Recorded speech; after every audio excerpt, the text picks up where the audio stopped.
সব ধর্মে ভালো মানুষ থাকে, খারাপ মানুষও থাকে, তাই বলে কোনো ধর্মকে খারাপ বলা যাবে না। সব ধর্ম ভালো, সব ধর্মকে রেসপেক্ট করে চলতে হবে, নিজের ধর্মকে মেনে চলতে হবে।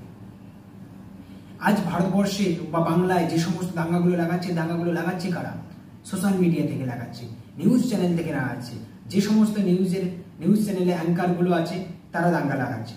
তারা চাচ্ছে না ভারতবর্ষকে সুস্থ রাখতে। যারা ভারতবর্ষে হিন্দু মুসলিমের দাঙ্গা লাগাতে চাচ্ছে তারা চাচ্ছে না ভারতবর্ষে, তারা আসল সন্ত্রাসী ভারতীয়।